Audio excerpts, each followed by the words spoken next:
evening and a very warm welcome to each one of your students and parents participating in this second session of Meet the Masters. I am Balachandran Nunni and I am the moderator for today evening's proceedings. First, a few hygiene factors. I request all participants to please keep themselves in mute, both audio and video. We will give you a chance to later on come on air. So kindly do the needful. Please keep yourself audio and video mute. Okay. So are you amongst the lot with an inborn passion for sports? If your answer is yes, then sports as a hot career does offer a plethora of opportunities for each one of you. Down the ages, the popular mindset has been, especially during the time when we grew up, that sports is good for the mind and the body, but it cannot help you earn a handsome salary. Of late, thankfully, this mindset has been given way to acceptance of various sports-related activities as viable career options.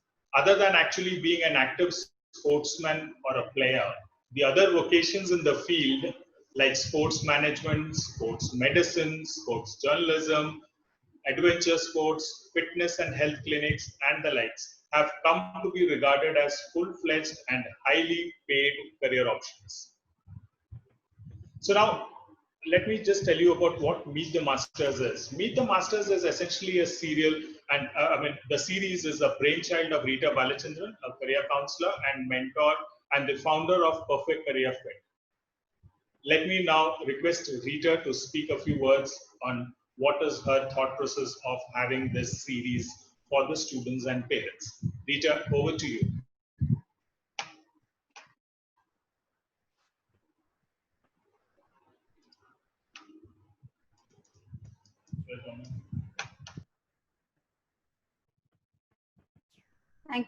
Thank you so much.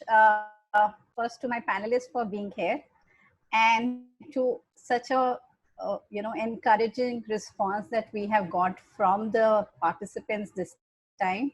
This is our second in series of Meet the Masters, and we all have experienced during this lockdown period, and me being part of an organization which has been guiding students and parents in their career journey, and also being part of a school that we really missed, especially schools miss their students in the classroom the same way the sports fields miss their players this time.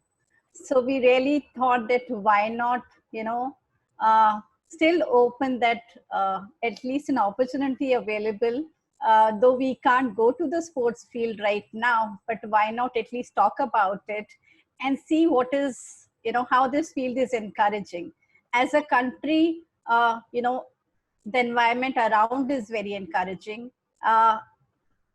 Though I know that for each one of us, sports has been part of our life, right from a child who is just a toddler to somebody who probably is reached a certain stage of working now and is in a career, but play or sports has been still a part of our life. So when I guide children and I meet them in their career journey at whatever stage that they are, one thing that I have realized that when they are making choices for their career, decision making is something which is a very important part of their life. And being in the sports field, I think this is a part of every player. They are all the time taking decisions. So which means that if we make this part of our life very active, it can become a career also for us. And it will also help us build skills. So our panel today is a very diverse panel, and I will not take too much of time talking about what we are going to share with you all in the next couple of minutes that we are all together. But as the time will continue, we will talk about each and every panelist and what they are, the amazing work that they are doing. But our purpose is that we are willing to offer you these opportunities and what sports can open up the arena of careers for you. So thank you so much for being here.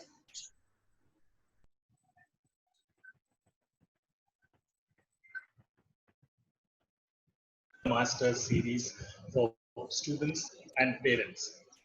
Before I proceed further, let me remind all the students and parents who have logged in for this session, there is a special offer that will be announced at the end of this webinar, useful for each one of you all. So please stay alert and avail of this.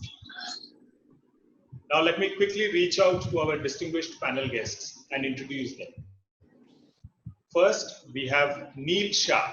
I would like to start by introducing Neel, who has close to 2 decades of experience working in the development and commercialization of football across North America, Europe, and India, and has been in the forefront to connect with the East and with the West through sports.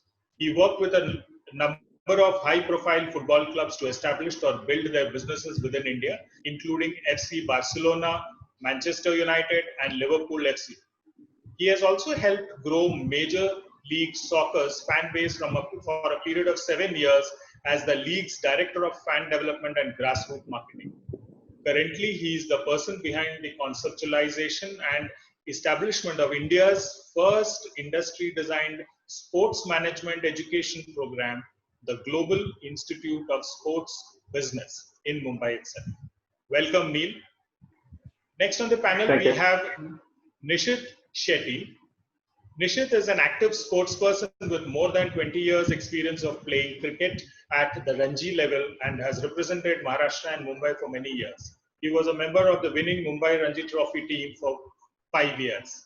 He has been a first-class professional cricketer playing in England for 10 seasons.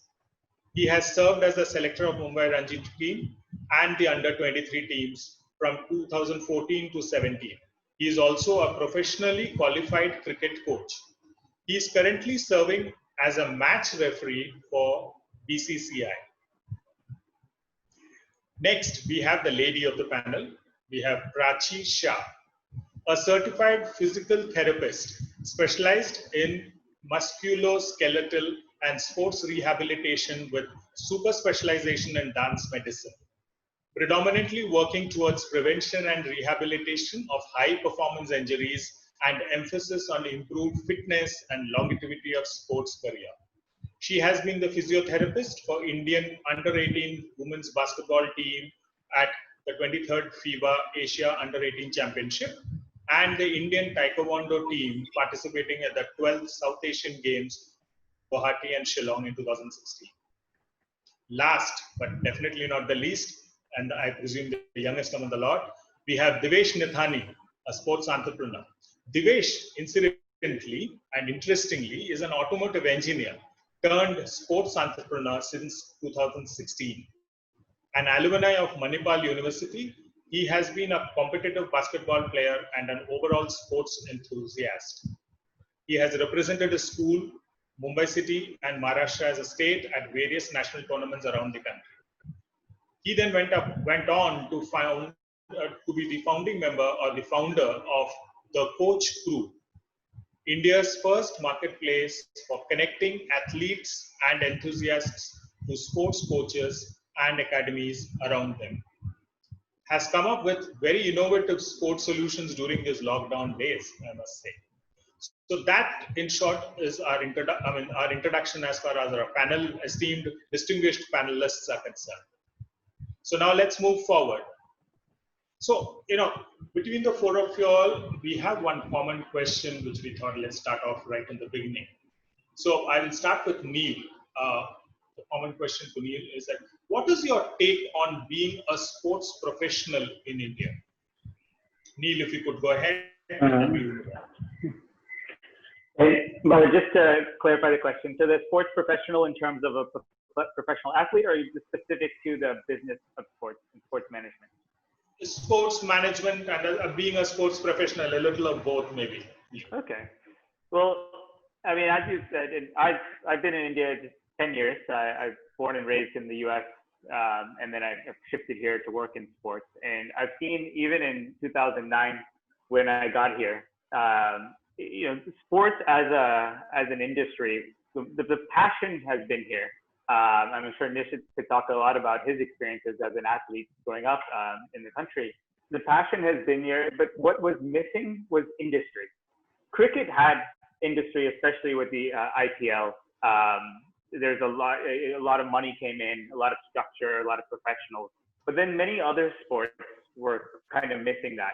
But all of a sudden now you have ISL, you have PKL, the Pro Kabaddi League, you have UTT, Table Tennis League, you have Badminton League, you have Hockey League, you have a Coco League that's getting formulated. You have many kind of amateur leagues like Adidas Creators League and Roots Football League. So to be on the athlete side, there's more opportunities. It's still growing. It's still nascent in a lot of ways. Cricket is definitely developed, but other sports, I feel like there's still, it's taking time for us to get there, but it's moving in the right direction. The business side of sports, the sports management, and I'm sure we'll talk about it a bit more later. I think the opportunities are starting to really burgeon. The industry is coming together. There's a lot more professional opportunities, not just at the professional league level, which is the leagues I've just talked about. There's a lot of opportunities in the entrepreneurship space that Divesh is doing. There's a lot of opportunities in the sports tech space, sports law space. There's actually a sports law symposium going on right now in another webinar, in another Zoom, part of Zoom. There's international organizations like La Liga and City Football Group and Premier League. They're all coming to India to set up some sort of businesses here. They're looking for local talent, Indians who understand this country to help them grow. So to kind of cut my intro short, I'd say it's 100% Bala. It's growing. So if you're a young person who wants to be an athlete, go for it. Put your heart into it. If you don't make it, even if you do make it, but down the line, there are opportunities to be on the business side. And if you're a young person who doesn't have the talent to be a professional, to be the next Nishit or somebody else, then you go and you can do what I did and put your heart and soul into studying the business of sport and then make a career in that. And I think India now in 2020 definitely has a lot of opportunities.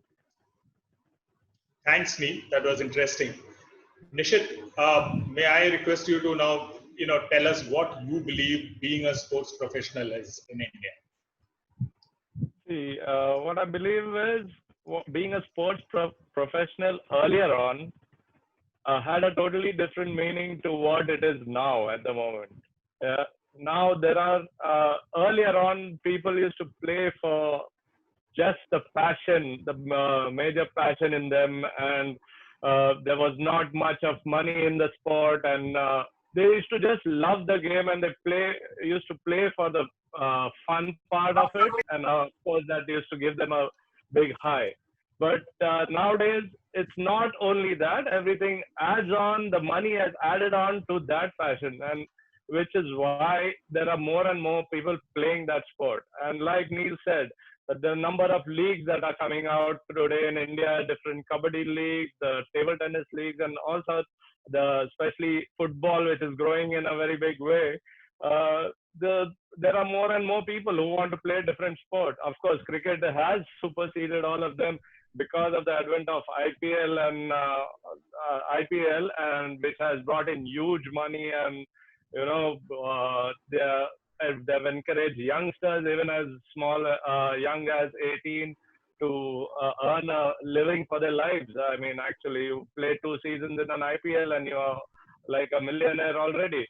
So it has a different meaning today than what it had earlier, about say 20 years ago. But it is definitely good and challenging times, and very, very good for young sportsmen, I would say. Thanks, Nishit. Prachi, would you like to take a shot at it? What's it like being a sports professional, and that too on top of it, being a lady in this industry? So there's a common saying that it takes a village to raise a child. I think the same goes in for an athlete, because the way you make an athlete is extremely important, and everybody needs to work together to nurture them and take them up to the Everest level. So be it from the management side. So it's not only just the passion that counts, it's also the support system that's around them, and helps them take them to the top, which counts. Because you can be intrinsic to a certain level, and beyond that, you would need other people to start pushing you and give you help to go up. But as Neel rightly said, that earlier things were more of in cricket, but now thanks to a lot of in terms of OGQ or JSW, a lot of other sportsmen are coming up. A lot of them, they are giving them they're giving them a platform, they're giving them recognition to come up, they're providing them with a lot of scientific material, scientific stuff, and they actually teach them how to behave, how to help themselves, project them out to the world, which I think is equally important. So as sports grows, I think each and every professional will grow along with it. Thanks, Prachi. Divesh, let's go ahead and hear from you. You are actually the entrepreneur in the true sense, having started the coach crew, so which by itself is a great platform for coaches. So let's hear from you. What's it like for being a sports professional in today's world?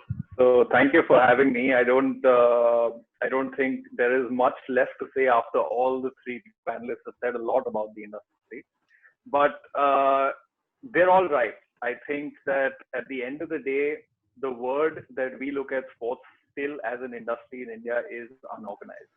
Now, it is still unorganized, I think, but it's getting better.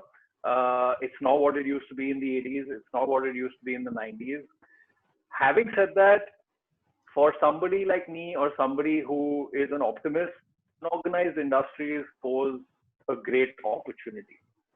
And the way we see it is that if you are in this industry for the passion and you spend years playing a sport, looking towards a sport, you will find gaps that really need to be filled in an industry that is just about to begin flaring up in a country this big. So with that, I would just try to focus on the fact that yes, it is unorganized. Yes, there is huge potential, and that potential can be looked at from many angles. And as Neel rightly said, that you're able to. There are a lot of leagues coming in. We're no longer just a cricket-centric country, and that is going to really have a lot of effect on sports enthusiasts beyond cricket. So like football, basketball, hockey, and even billiards and golf. So we look at a lot of change coming across in these spaces. Great. Thanks, Divesh. Thanks. So now let's get down to some of the specific questions that we have received for each one of you all, from the audience themselves when they registered for the program. So Nishit, let me just start with you. You have played cricket as a hobby right from your childhood days that we are aware of. So when did you start? When did you decide to start playing professionally? I did. I wouldn't say I started it off as a hobby because from the time I remember, I always used to have dreams about playing cricket for India. So more than a hobby, it was like a passion for me. I grew up in a very sporting household, as in my father played cricket as well. My uncles and all were national athletes, footballers, my father's brothers, that is. So it was a very, very sporting household in a way. Whenever they used to visit, the talk used to be only sport all the time. And whenever I used to watch our Indian team playing I didn't have, my house didn't have a television that day. So I used to go hop into my neighbor's house to watch whenever there's a cricket match going on. So whenever I used to watch them play, say I used to watch Sunil Gavaskar, I used to watch Dilip Venksankar play, I used to always think, yeah, once I grow up, I'll take their place, definitely. And I would want to take that place. So it was more of a passion, and I always dreamed that I would play, and I would want to play for India. So that's how it started, and that's how my journey began. Where all I did was eat, dream, play cricket, and sport. Of course, I was a very good athlete in school. I played football for about 5 years from my school as well, and that is the other reason being because cricket, school did not have cricket. So actually, my journey began of playing uh, season ball cricket, as you may call it, was in college. So that's how I started off playing. But I always knew that I would be getting into cricket, so I had a choice of being an athlete or a footballer. Great. Great. Thanks, Nishit. Neel, coming to you, the question was, how can one build a career in sports management without being a professional player? For example, most of us would love to play, but a lot of times you may not need to be essentially a player. But how can you be into sports management and just be a sports enthusiast and love sports? Yeah. What are the key must-haves for students in this field?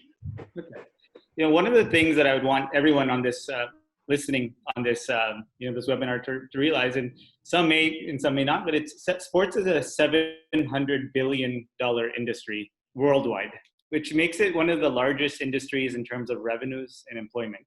And even in India, it's a multi-billion-dollar industry. Cricket helps a lot, of course, but there's a lot of money coming into other areas of the ecosystem, which means that it's gone are the days where just somebody who's played sport would be managing sport. It's an industry just like IT industry or the medical or healthcare industry. Sports is a very, very important industry in the world.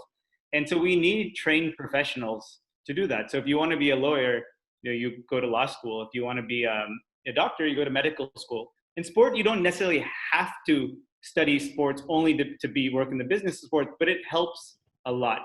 So to answer your question specifically, what are the must-haves though?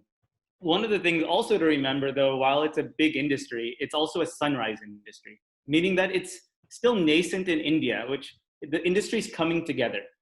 And that is good for some and challenging to others, because when it comes to working in, say, IT or working in banking or others, you know that if you go to a good MBA program or a good business school, you're going to work hard, get placements, and go get a job at Citibank or Infosys or whatever it might be. Sports is not necessarily like that, where you just automatically, just because you did really well in your course, you automatically get a job at Mumbai Indians. It's not so simple. It's not even that simple in the US or Europe either. So the three must-haves that I focus on when I speak to young people, and you can start developing them as young as even if you're in grade school, is one is communication skills. Sport is a people-to-people industry. Even if you're doing behind the scenes doing analytics, you still need to communicate. So communication skills is super, super important, and you can develop them, not just spoken, email, messaging, body language. Two is experience.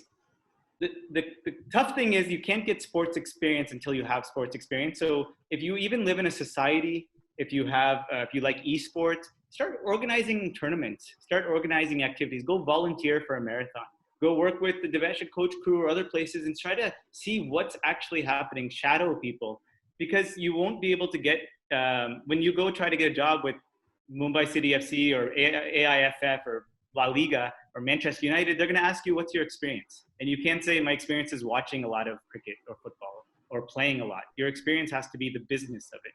Three is network. Start building relationships, not just networking, but building relationships. So the third big must-have, this is an industry where you need to know people. You can't just, just send your CV and automatically assume a job is going to come. So network is really important. And the fourth and most important thing is attitude. See, this industry is an industry that's going to potentially not pay you what you think you're valued in the first year or two, because everyone wants to work in sports. But you have to work your butt off. But you do it because you're passionate. You do it because you want to contribute to an area of life that's given you a lot. So you have to stay positive. But then over time, you'll eventually make a competitive salary because you love sport has money. And you'll be so happy because you're working in your profession, your passion as well. So, but you need a good attitude for those early years where you may not be making as much as your friends are, but you probably deep down are happier than those who've taken a road that's a little bit more traversed and maybe not their passion. So those are the four must-haves that I would recommend to anybody. Thank you so much, Neel. I think that was very insightful, and I think you put across. I mean, I asked for three, and you gave me four reasons. So I think those 4 points are very interesting and very essential. Can I, before we go to Prachi and Devesh, can I ask Nishit a question here? Sure. Nishit, you said that your environment around you was very nurturing. Like you had a family, you had your father playing, and Prachi also in the beginning said that it takes a village to raise an athlete.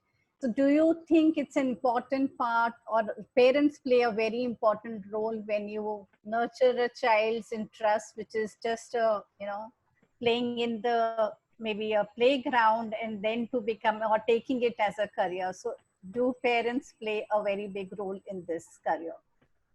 Yes, definitely. Actually, in fact, I've seen quite a few parents who discourage people from playing a sport, discourage their kids from playing any sport, and get them too much into academics, and get higher grades, be so competitive that you have to top the class or something like that. I've seen such parents also, but I would like to advise such parents. Sport teaches you a lot in life. Whether it's leadership skills, like Neel said, communication, teamwork, whatever you say. And when a child plays a sport, you can see the happiness on his face.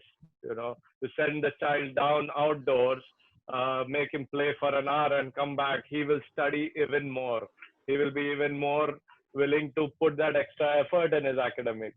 So I would always encourage each and every parent, make your kid play a sport. Sport teaches you a lot in life. Not only being good at it, playing professionally or whatever, but yes, it will even, in fact, make him a better person in his studies, make him a better person character-wise, and which I have experienced myself and with my friends and everything. Yes, I would always tell them, please make your kid play a sport. He might be good at it, he might not be good at it, but he will learn a lot.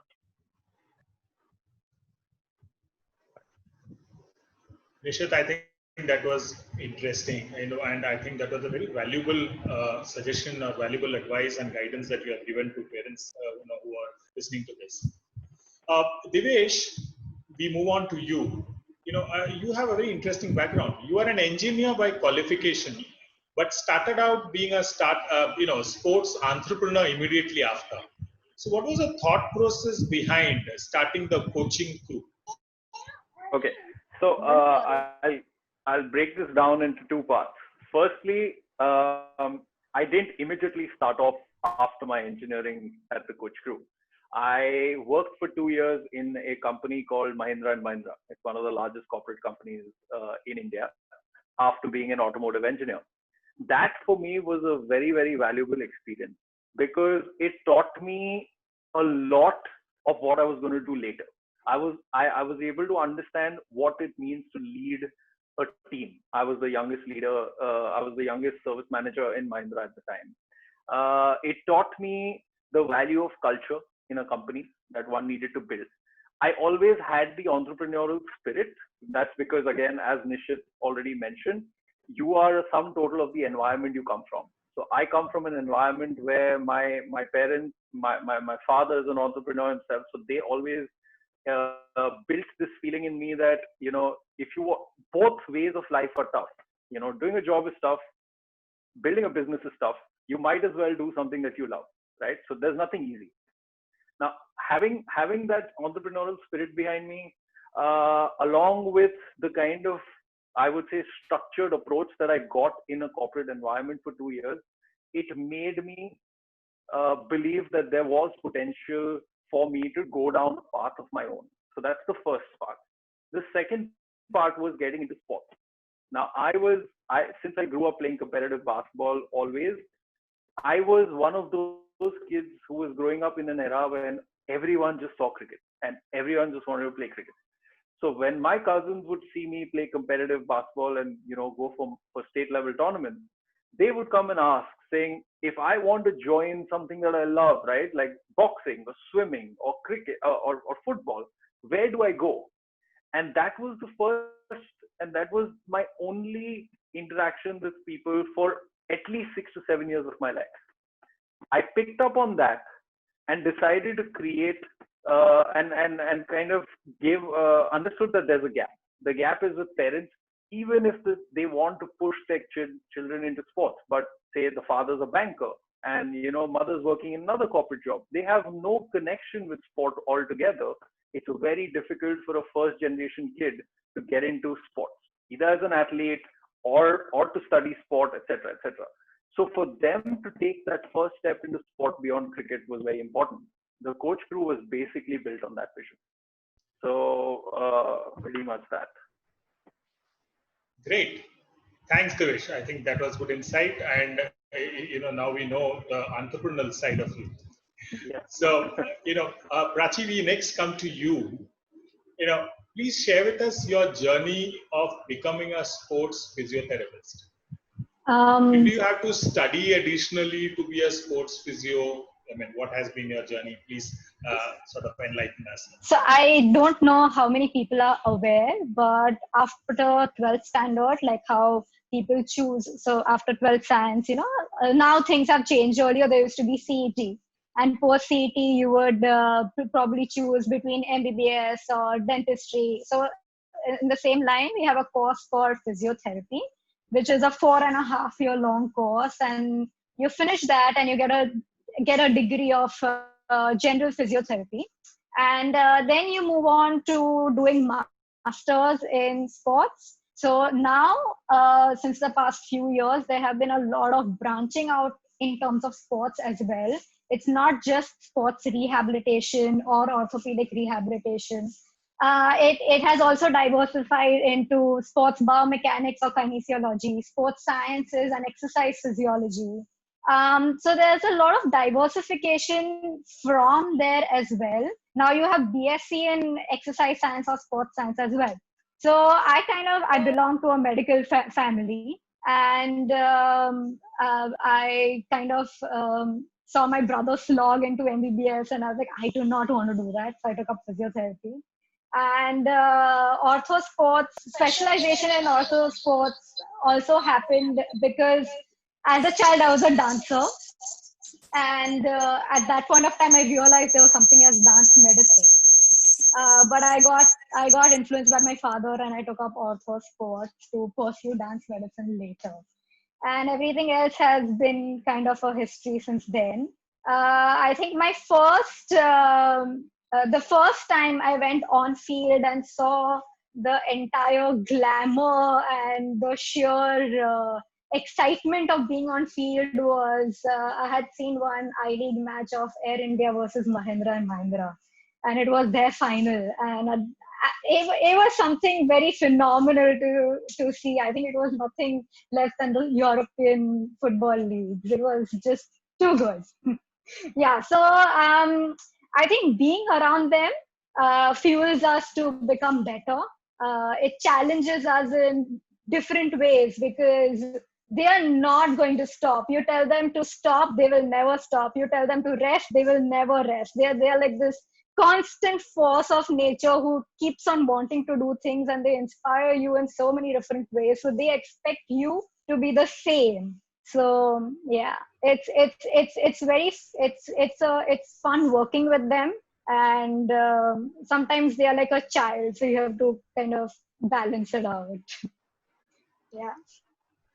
Thank you so much, Prachi. That is, I'm sure that was insightful. Yeah.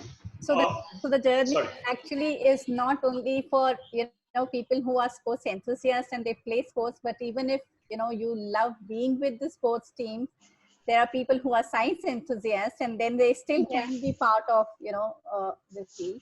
Yeah. So I think, Prachi, you came from the other side of it, that you was a science enthusiast and then who moved into this side. So we, I think today we have a lot of career options which are not just for people who are in the ground and then are taking it up into sports. But if you are even good with, like how Neel said in the beginning, that if you are good with your communication skill and you want to move into a, let's say, a career into journalism, or you are into, you probably love science and then you want to be a sports scientist, there are options which are much beyond that what we used to have and were very limited in numbers. But today the opportunities are very, very wide. The only thing, what, as you all have been talking about your passion and your relationship with sports, it's about for each child to understand how do you want to combine, the multiple skills and the strengths that you have. So if your strength is aligned with the game, or you want to be associated with the game, what else do you want to combine it with probably will give you a career. So the career is not just probably a passion along with just one game, but it brings in multiple sides of you, right from a side which says that, okay, I'm an entrepreneur, or to the side which says that I really love writing. And then, or Neel in the beginning said that about sports law, and Nishit said that, it was, getting those skills or probably the values from the family, and then bringing on those values along with your sports. So it's a wide variety of, I think, choices and careers that we have. And I'm sure with each one of you, your experience, you can add more to those options which are there for, students today. Thanks, Rita. Neel, I'll move on to you now next. So, just wanted to check out one of the questions which had come from the parents was, what are the minimum requirements for getting into a career in sports management? Does the industry require an undergraduate degree, or can students pursue a certificate course? Do you see growth in the sports management section and related careers as far as India is concerned? Yeah. Yeah, it's a really important question because, and there's not a lot of great information out there, to be honest. And Rita, what she was saying is what you were saying is very accurate as well. Is, see, sports touches our lives in many ways, as we know. I remember when India won the Cricket World Cup in 2011. I was here in India, and I actually experienced what dancing in the streets looks like and feels like when I was in Delhi. And we all played sport or watch our favorite athletes or clubs. So it's consuming sport as an athlete or as a supporter is one thing. Now, when you want to work in the industry, it's different, right? There's what Prachi is doing, or Divesh is doing, or even what Nishit's doing on the coaching and technical side, and on the selector side. There's a lot of more business management parts to it, PowerPoint presentations and Excel sheets and business meetings and agendas, and a lot of writing. So you're not constantly just sitting around on a stadium and playing, and with athletes. You are, and in some extent, but there's a lot of business to it as well. So my recommendation to somebody who wants to crack into the industry, there's not one particular path. I keep saying that it's an art, not a science. And what I mean by that is that it's not like you do A, B, C, and then D is a job with a professional sports team. No, it's a mixture of those must-haves that I had mentioned earlier. But also my recommendation, and this is again my opinion, this is not, it's going to be different for everyone out there, is if you really want to work in the business of sport, you don't have to go to a sports management undergrad program. Like your university you can study anything that you want. You can study business management or writing or journalism or sciences, bio, whatever it might be. Be good at that. Learn as much as you can. And in the meantime, maybe try to do some sports festivals at your school, university. Like I said earlier, volunteer as much as possible. Meet people in the industry. But then when you're going to your next level, your higher education, then I would strongly recommend either a master's in sports management, an MBA in sports management, something that's going to allow you to learn a lot more about the industry and about yourself. Rita said it perfectly. You need to know your strengths and how you align your strengths with what the industry needs. Even Divesh, what he said is, you're going to watch sport, you're going to be around sport, and it's up to you to say, hey, you know what? I can contribute to that area. So to be brief on this, I grew up watching football, soccer in America. I played a lot too. In 1996, when Major League Soccer launched, I was 16, and not a lot of people in America watched a lot of soccer. It wasn't professionally, it wasn't very popular. But as a youth, I loved it. It did so much to me. I became who I am because of playing the sport of soccer. So my focus was, how can I contribute to the popularity of soccer in America? And it's not a surprise that then by doing my MBA in sports management, a lot of internships, I was able to become the head of fan development for Major League Soccer in New York City, because I was clear that I'm not just going to get a job, I'm going to contribute to an area of sport that I want to make a difference in. So it's a lot of different ways to get there. But to answer your question, you don't need, there's not one particular degree, but I highly recommend a higher education in sports management combined with experience that will help you get your foot in the door. Thank you so much, Neel. Nishit, since we are talking about cricket, I think there is a whole lot of activity which people are interested in knowing about cricket. So, you have been a selector for the Mumbai Ranji team and now a match referee with BCCI. These are all esteemed positions and not very easy to get. So please guide and advise our students in terms of how can they reach these positions and when do they start? Nishit.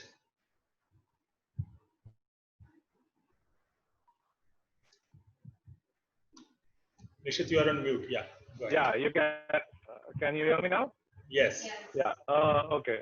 Yeah, I believe being a selector, being a match referee, all this, yes, it takes a bit of, you have to satisfy a particular criteria, as in when each association has like, I played for the Mumbai Cricket Association, so they have their own criteria, as in they made a criteria of each, anyone eligible to be a selector had to play n number of games, as in he had to play 25 Ranji Trophy first class games to qualify to become a selector. So out of that, they would have applications, they would invite applications who all over Mumbai, who have played for Mumbai and who are interested in doing the selection job. They would invite them and then interview them and then select accordingly. Whereas in a match referee situation was sort of a similar thing, but that was the parent body, which is Board of Control for Cricket in India. They used to invite people who have played a certain number of games in like 25 Ranji Trophy games. They had to be invited by the association and sent by the association to them. Okay, as in we used to have a seminar in Bangalore where I attended that seminar. I was appointed by my association and sent over there, and I had to give an exam after the seminar, which you had to pass in order to be a match referee. So we were about 56, I think 56 or 58 all over India who got the opportunity to be in that seminar, and only 20 of us passed. So we had to study for that as well, and not only the playing criteria came into consideration, but even passing out through that exam and then going on to become a match referee. Nishit, can I? Okay, so I have a question here because we have a lot of young students here. So what you are talking about is, I think, something that they would definitely dream to be part of it. But when they are much younger in their life, so what is it that you guide to them at that stage when they are in their schools, when they are there moving to college? Because that's the time that most of them will decide whether to take it as a sport or is it too, challenging a career, and then probably they move to some other side.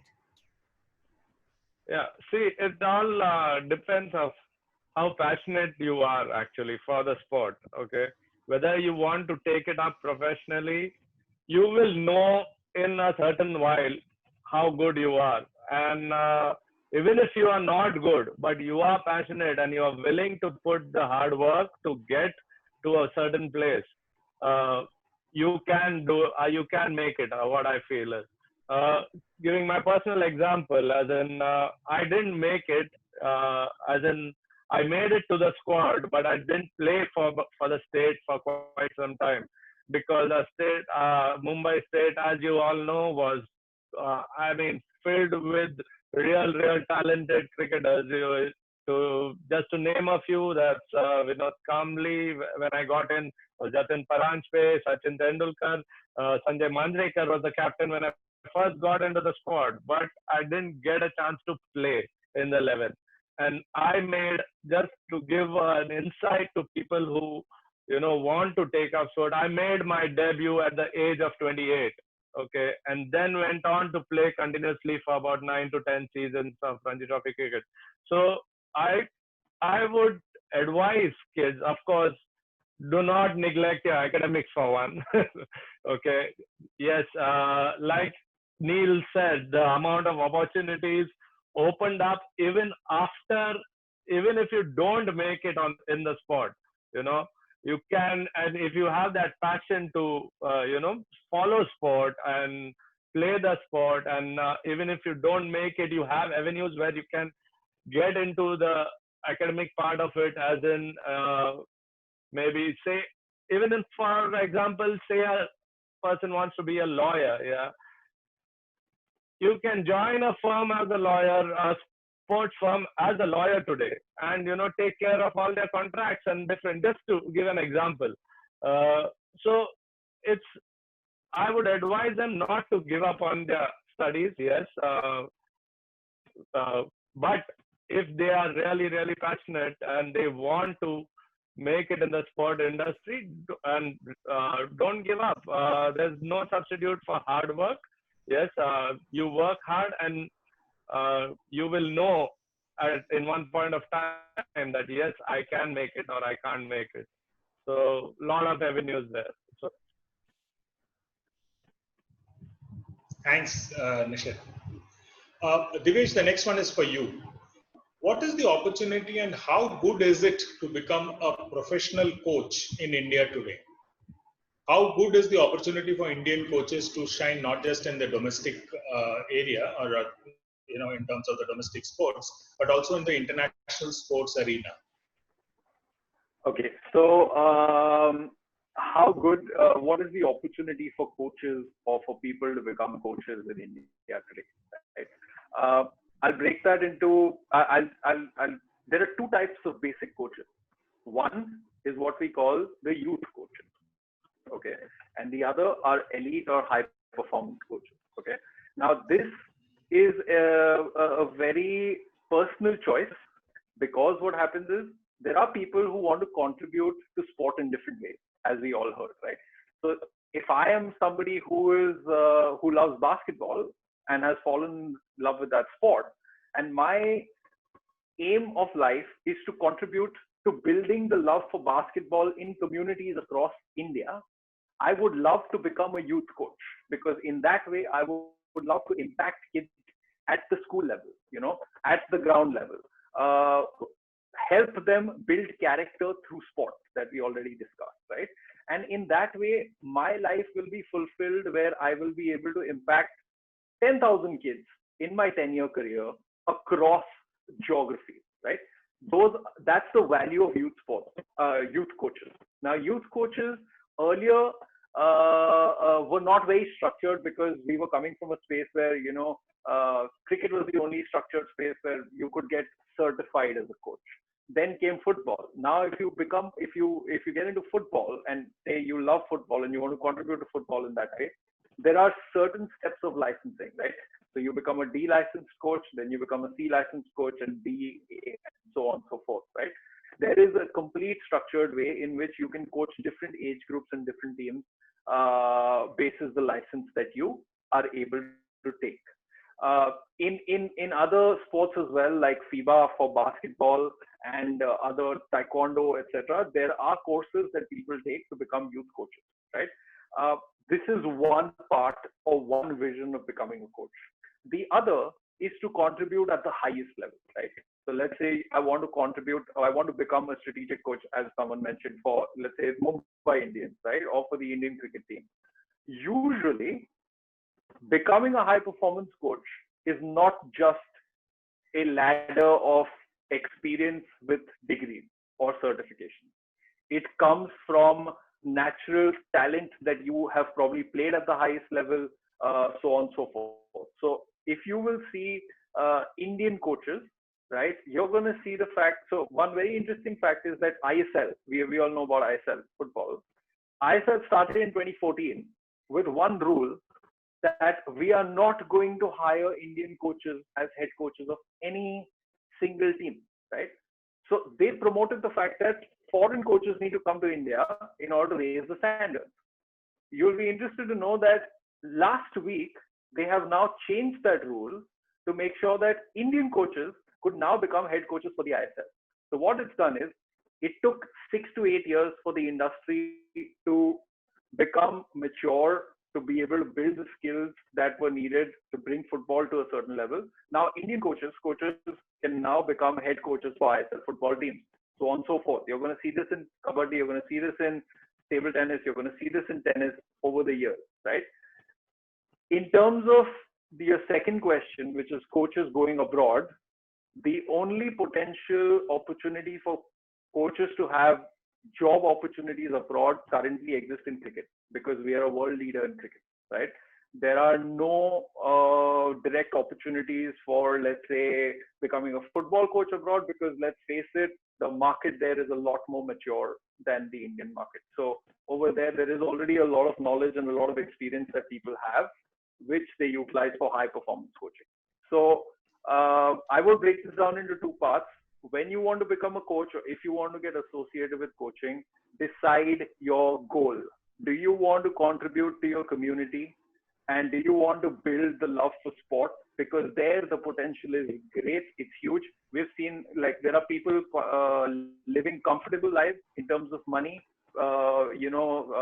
fending for a family of 4, living a good life, having the money, having the fulfillment because they're able to contribute, and becoming mentors for hundreds of kids as a youth coach, right? And then at the same time, if you want to get into high performance coaching, I already shared what the route is. Thanks, Divesh. I think that was nicely put. Prachi, the next one is for you. So there's somebody who has asked a question. I want to become a sports psychologist and also want to know, what should I do to become one? So because we fall into the sports science category of everything, and it's not just the psychologists, but it's a whole gamut of people who work together and create an environment where the athlete can work in a high performance level. So it's a combination of your nutritionist,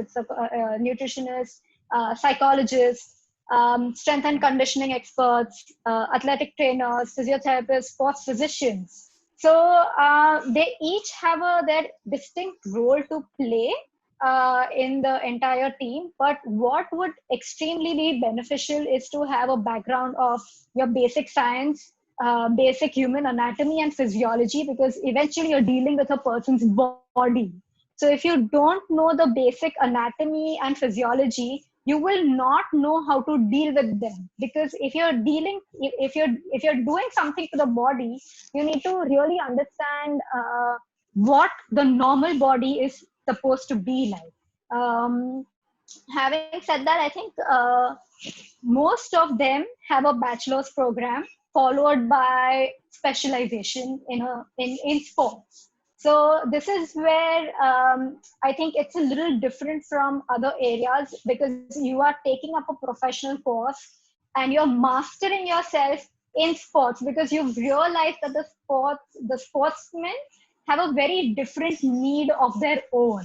They are not normal people. They are different people. Their needs are very different. Hence, you need to specialize in their domain to help them.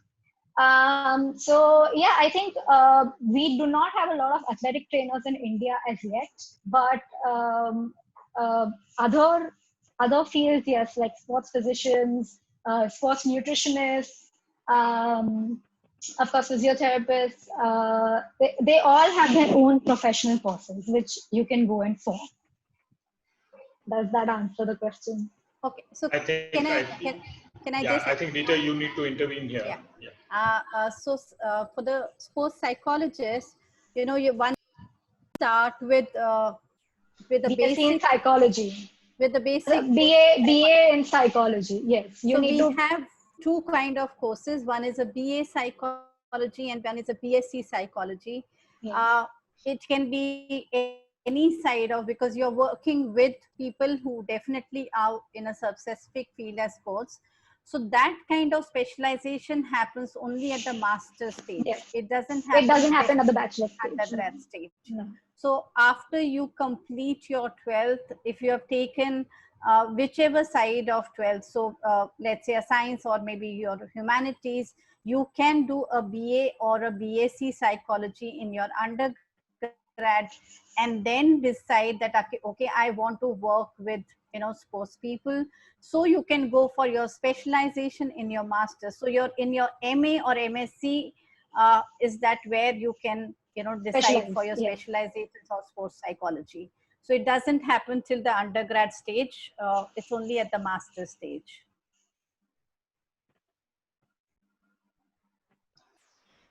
Fine. So, we'll move on to Neel. Neel, there is an interesting question here, which says, do you see interests in sports like football growing in our country? And, what are the professional opportunities for the youth in this line? It would be helpful if you could share your views on it. Yeah, I mean, I kind of touched on it a bit earlier. When I moved here in 2009, it was to work in the business of football in India, and I was working with an advertising agency called Dentsu, where we were doing some work in helping get more sponsorships for football, and then for Indian football, and then eventually helped set up the FCB Escola program in India with the relationship with FC Barcelona. And then for 6 years, I became a football consultant, which sounds like an interesting job, but it was a football consultancy called Libero Sports. We represented professional players.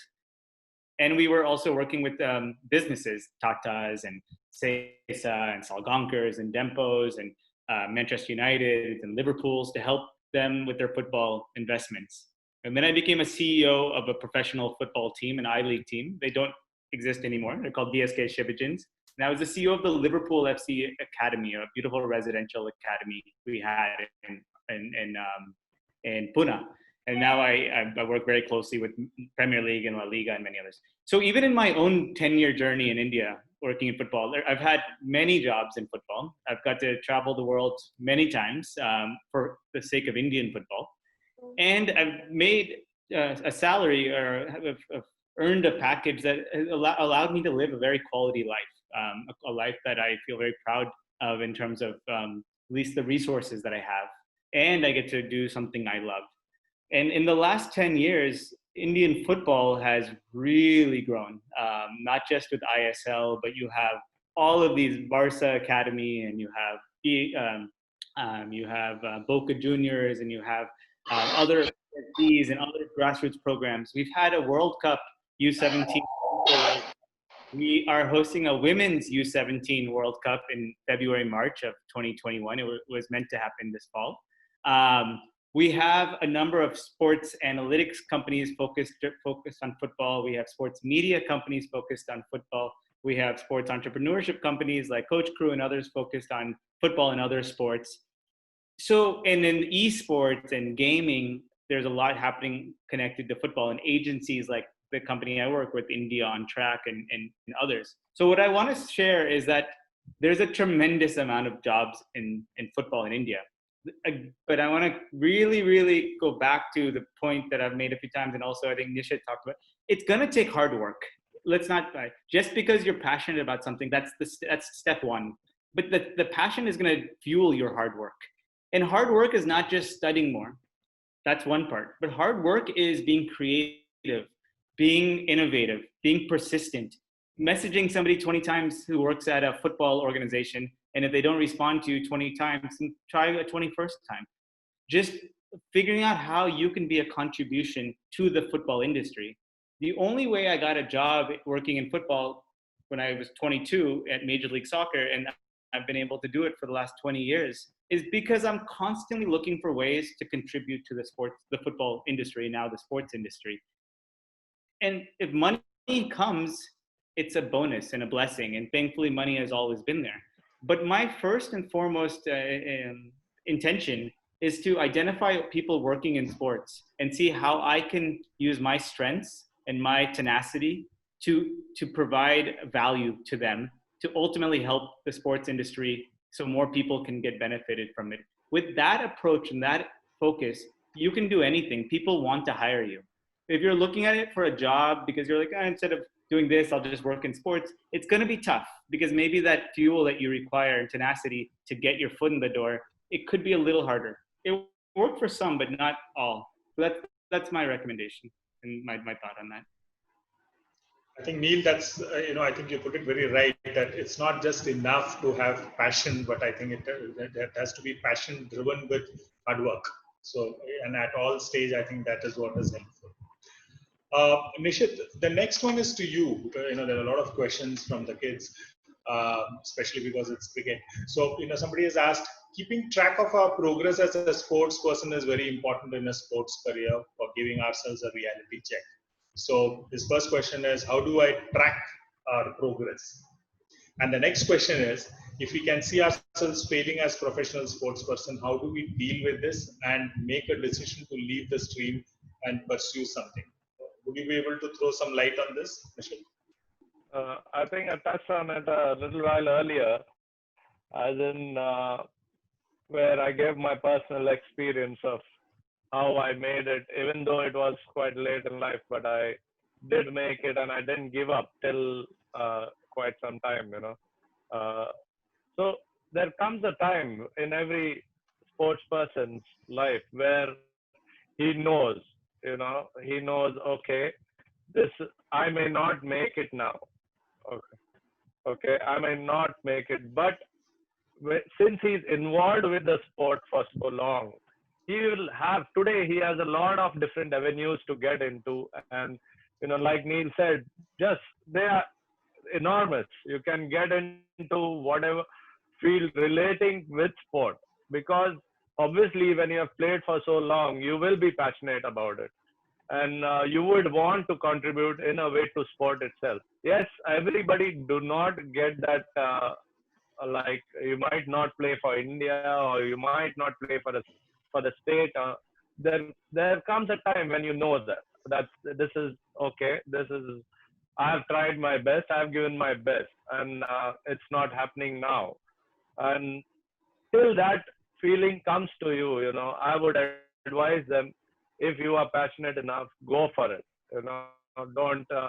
Don't give, don't be half-hearted measures like, okay, if I don't do this, I will pick up my books and study and I'll do something like this. If I don't get in here, then I will do my, whatever, I'll get into academics or something like that. If you are passionate enough, just go for it. Give it your all. And then there will come a stage where you will feel, yes, okay, now I know that I'm not going to get there. Okay, but still you can be involved with sport in 100 different ways today. Like I said, earlier, it's professional sport. It was 20 years back. It's not the same now. Now there is a lot more avenues and a lot more ways where you can make a living out of it. I hope it answers this question. Sure. Thanks, Nishit. So, let's move on to the last one. Rita, I would, I think it's important for you, if you could share with the audience here, what has been the one big encouraging factor that you, as a career counselor, you have seen growing in the mentality of students and parents as far as sports is concerned over the last, let's say, 5 to 7 years?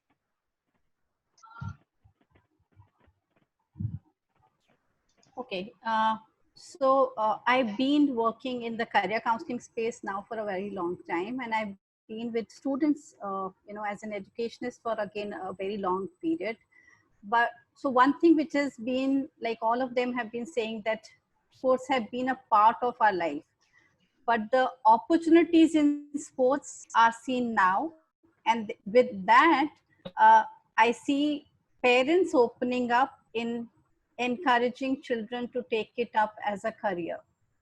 So the child always would love to be probably in the ground, but how much, from the ground to the career is a big process. So when that process has to be completed, or you have to take it seriously, which means that you need people around to encourage you. So what I have been seeing in the school also, like I work with JBC International School, and we have been inviting multiple universities, people to come and talk to our students and talk about the opportunities which are there, which are not just being a player, but opportunities around sports. So that's one encouraging part of wanting to take this up as a career. So I remember there was a workshop that we had, there was a international university which had come once, which was on sports science, and I had a big registration for participation for that workshop, because everybody could see that what is sports science actually is, what does it means to be, like, we have heard about science, but what sports science actually is. So which means the careers that we had not thought of earlier are now more people are more aware of. And that's the starting point. The first time that you are aware of that, yes, there is a possibility, then you will start looking at it, that can I look at it as a career option for my own self. And in this whole journey, parents play a very big role. If they are there with their children and continue to encourage them, which is what is happening now. So it's an opportunity from outside, which is more visible now, as an industry, and even in terms of the government supporting, that is opening up. And the third part is for the child to get that, a motivation, a push, and an encouragement from people around him. All that they need is, I think, still, which is I feel is missing, are people who are can be mentors to them. People who can still guide them, that yes, it is possible. And the kind of work, I think, what Nishit, Neel, everybody, each one of you is doing, is that when their child, at one blip feels that no, it's not a field, probably if that push still comes along, they can still take it as a path. So, like how Devesh said, that when you are working with youth and when you are working with masses, that is why you may work with thousands, and maybe out of those 1,000, maybe 100 will turn out to thinking that this kind of a sports career is possible, and not just in one sport as cricket and football, but we have a lot of questions here from people who are saying that my daughter wants to be in sport, or can I take badminton as my career, and can I, and as a school, like, we are very supportive. We allow our children to take their exams as a private candidate, and let them focus on their sports. So there we need more schools to encourage their students that if you want to focus on this part of you, which is you're more passionate about it, go ahead, and you can, come back and take your academics, and we will be able to probably accommodate that side of you. So we need lot of people in this whole journey, from the school infrastructure, from the school authorities to their parents, to the industry, and to people like you all who can be the mentors, and then encourage more and more people when they are much younger, when they are still immature, and they may think that, okay, fine, my parents are saying that maybe banking is a more promising career, so let me go ahead and not go towards this side. That's the time that we all need to, I think, pitch in. So the encouraging part is, yes, opportunities are there, and in varied spaces, not just being a player. Thanks, Rita. I think that was helpful, and I think you did raise that question. So we find that there are a lot of questions in the chat box. So now we will take up the questions that our audience has been posting in the chat box. But before I proceed further, I just would like to remind the audience and our, all the students and parents who are there, that there is a special offer that will be announced at the end of this webinar. which is going to be useful for each one of you all. So please kindly stay alert and make use of it, avail of it. So, moving on to the questions in the chat box right now. I think, one of the first questions which has come up is, what is a good way to start writing about sports? Would starting a sports blog help? Also, what are the good online courses, if you could recommend, in terms of sports management, to get an idea? He says that I don't want to know about sports management and the opportunities there are. So, Neel, would you like to give it a shot? Yeah. And then maybe Rita could add in terms of the sports blog and the writing part of it. Yeah, I mean, the writing I'll just touch on as well. I think it's a brilliant question, because actually when I was talking about experience and I was giving examples, my examples were more on like event management and others, but actually this is a perfect question, because you don't need to go out and find an event, especially in this period of lockdown and some kind of safety concerns. This is a brilliant time to just start writing. It's, when you love an athlete or a sport so much, there's so much to write about, right? And there's so many times that you're with your friends at a coffee shop or on the phone or, in Zoom groups now, just bantering about Manchester United's match last night or whatever it might be. And this is the time to build your own brand. As I was saying earlier, that you don't necessarily have, it's not a clear line to get into a job in sports. You're doing it from many angles. And one of the best ways to do it is to build your own brand. And by doing that is done through a podcast, that could be done through blogs, that could be done through other ways. And you don't have to be a graduate or a postgraduate to start writing. You can start doing it when you're young. I know a lot of 10-year-olds who are writing amazing blogs about tennis and cricket and football, and they know more about a lot of things in sports than I could ever imagine at this age. And the writing is so raw and genuine. And that's the kind of stuff that you do for fun. It's almost therapeutic. And then imagine that it gets you a job one day. So one is, yes, please write. Whether you have you write for a blog or a company like Sportskeeda, The Bastion, The Bridge, any of these sports media houses, just write for them, or just create your own blog. I mean, we all do it. The second one is, I think, Bala, you were saying the question was specific to sports management courses. Is that correct? Right. Yeah, so in terms of online courses, I've not seen many that I've said, okay, people have to do it. And a lot of it still comes back to your own interest. So there are sports analytics courses. Sports KPI offers a really good one. I know Udemy and other of these platforms offer a lot of short-term sports marketing courses. My recommendation right now is don't get too caught up, especially if you're younger, on doing a sports course. I would learn graphic design. I would learn video editing. I would learn digital marketing. I would learn just Tableau and analytics like software and data visualization. This is the time I was saying it's a $700 billion industry. So you need big time, smart, intelligent, well-equipped professionals to come and make it a $14 billion industry. So for that to happen, sports is important. You can find some good sports management courses, but if I were you at the younger ages, especially, start picking up some really good business management acumen and tools that you can learn, that you can then connect with your passion to sport. If you want to do a full-time program, we run one called Global Institute of Sports Business. It's a post-grad program. There are others in India. And of course, there's many abroad as well. And that's up to you, whichever one you feel is the best suited for your needs. Great. Thanks, Neel. Prachi, the next one, I think you should, you can give it a shot. So here's somebody who's asking, would a sports and exercise science course make me a physiotherapist, or is it that different from doing from a physiotherapy course? So physiotherapy and sports science are different. The two for a physiotherapist, it's very important for you to understand sports science, because you're dealing with prevention and rehabilitation of injuries which can come up in any kind of sport.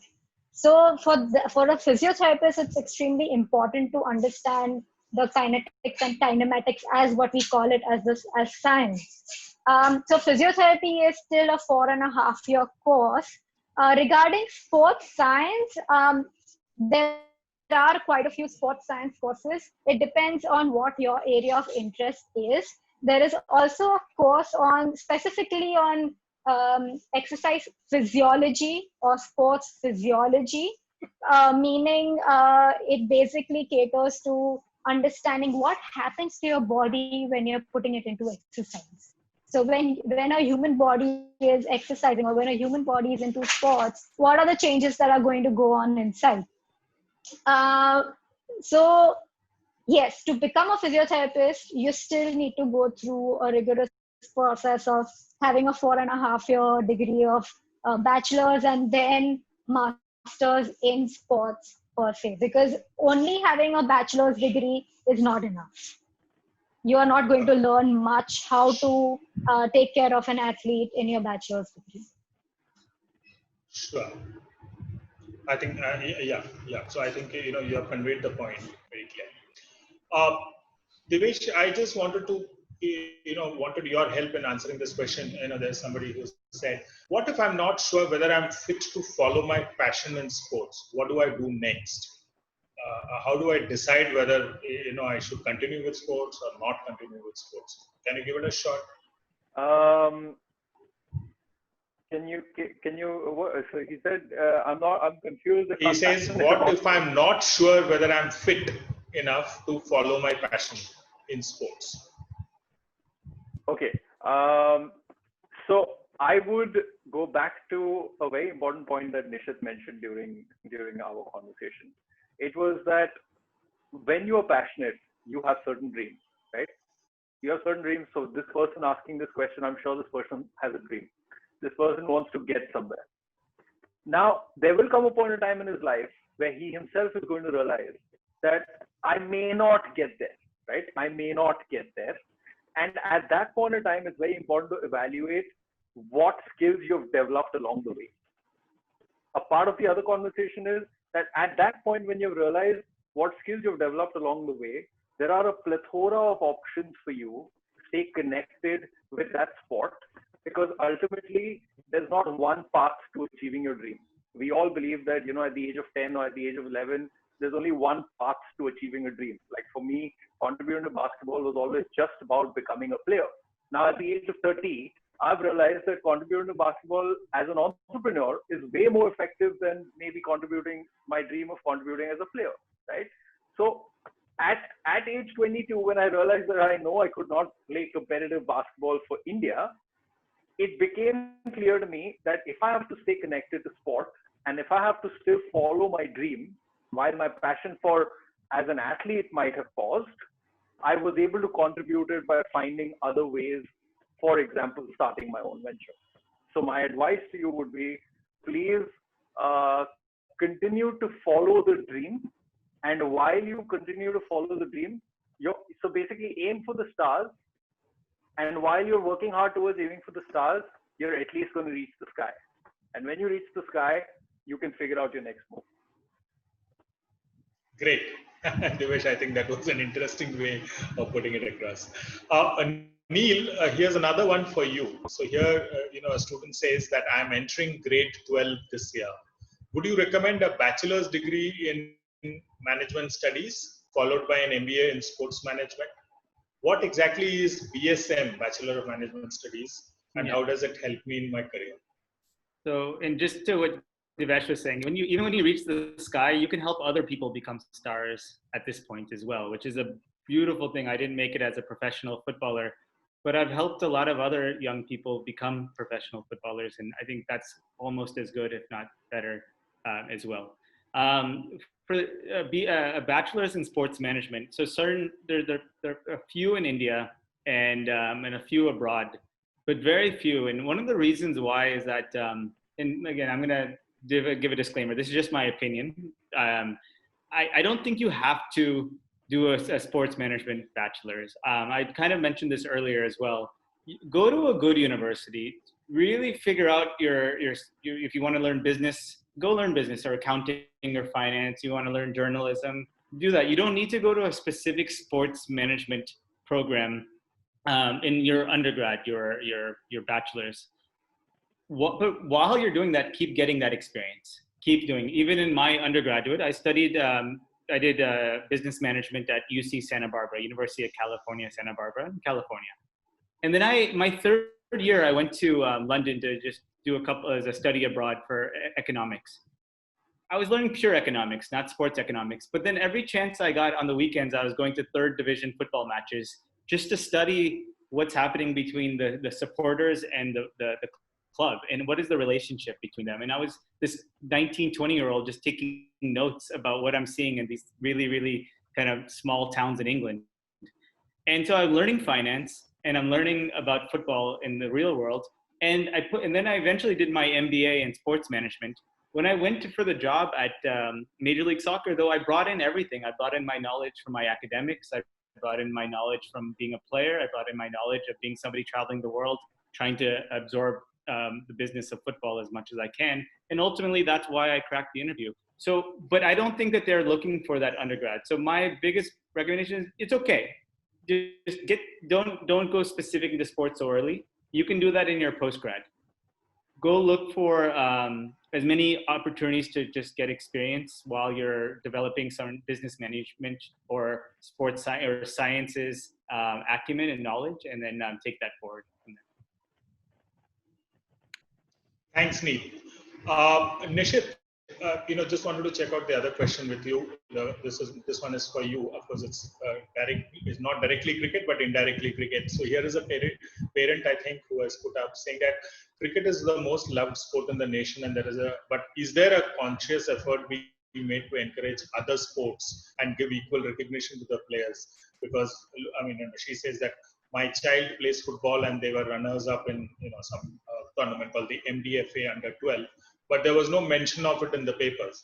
So as parents, we are keen to see our children's achievements being spoken about. So as a cricketer, what do you say? Do you think that, apart from cricket, there is other things happening in sports and, they're getting the due recognition? What do you say, Nishit?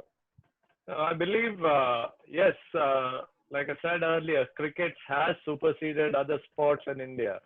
But like Neel and Divesh mentioned, yeah, other sports are picking up well, and they are really growing, and there are, in fact, I would say there are a lot more revenues in football and say for basketball or this, which we have never heard of earlier,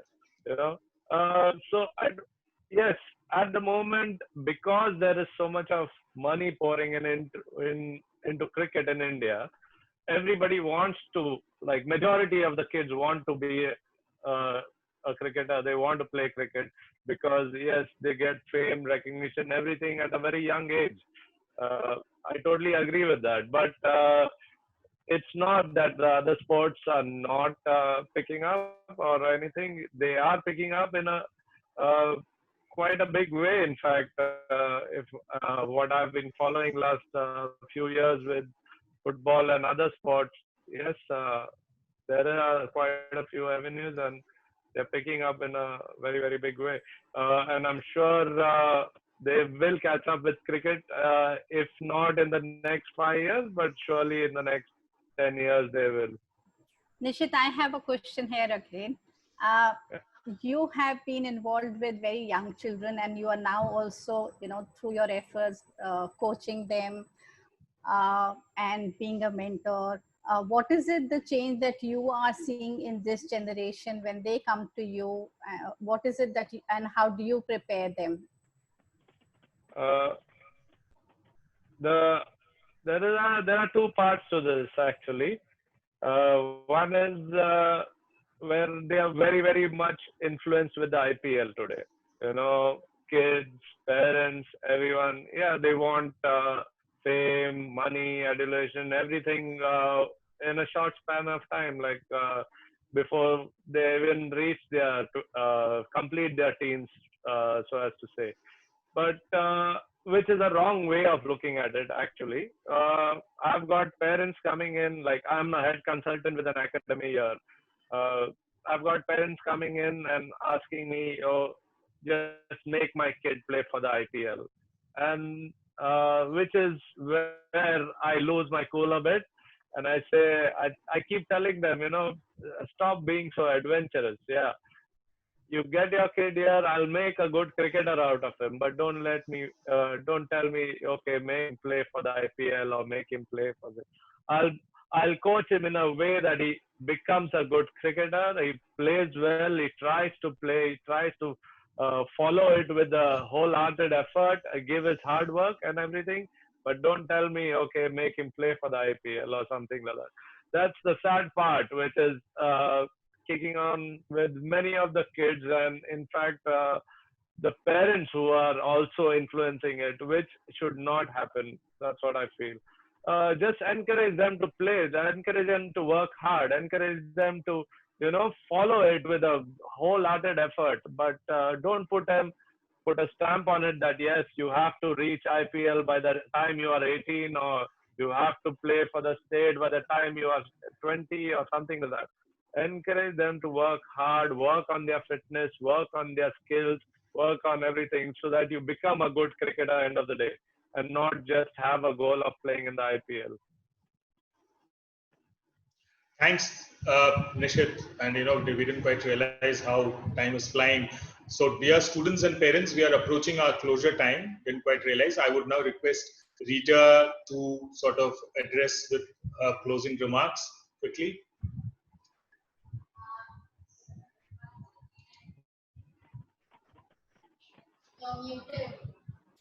So I will, first thing is that our panel is very wide in terms of their experience and in terms of different sports that they have been involved.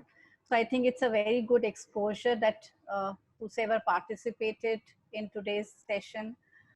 As a career counselor, having worked with children of all age groups, in fact, the question which I was discussing with Prachi in the morning was that was a parent who asked that my child is in nursery, and then can I introduce a sports like gymnastics to her? So we have parents of that age group, and we also have, students who are at a level where they have done their graduation and undergraduation and are looking at sports as a career for them. So we are very glad that you all became a part of this initiative and gave them experience which you have gone through. And I think that can be an encouraging point for many of them who may think that yes, there are opportunities, and if we decide, all that we need to put is to put our dreams and our hard work together, and I think that can become a career, a successful career for them. So for those of you who are wanting anything further in terms of an exposure or a career guidance, and or maybe wanting to connect with any mentors, you can always approach us after this session. I know we've not been able to cover every time. We say that yes, you will try and cover all the questions, but that does not happen. So we will still try. You can still try and reach out to us after the session as well, and we'll try and probably bring out either answers from our mentors or the panelists who are here, or we'll try and answer it on our own. So thank you so much to all of you. As Perfect Career Fit, we have been offering our career counseling services right from the time that when child takes to take decision about subjects to decisions about careers. So you're all most welcome to come back to us for any of such services. Thank you so much for being here. So just as I had promised you in the beginning of the webinar, there is an exciting offer. So there is a limited time offer. You can book yourself a slot with Rita for career counseling. A single session normally costs you 2,000 rupees, but there is a special offer which is valid only for 1 week. That is till June 27th, and you will get it for 950 rupees. So please go for it. I think it's worth it. And so now, as I said, all good things in life come to a closure. So thank you, Rita. I think that's important that we have been able to, with a rich panel like ours right now, I think we have been able to address a lot of queries as far as the students are concerned. Once again, our heartfelt thanks to our 4 panelists, Neel, Nishit, Prachi and Divesh, for participating in this event and sharing your valuable experience and knowledge our students and parents. I understand there are a lot of questions which are still not, sort of fully answered as far as, the questions which are there in the chat box. We will try our best to reach out to each one of you all individually with our answers on this. Just give us a day or two. And students, I sincerely hope this session was helpful for each one of you all to figure out whether, sports is an area where you can build your career. So, wish you all the best and be in touch. Thank you so much. Thank you so much, each one of you. Thank you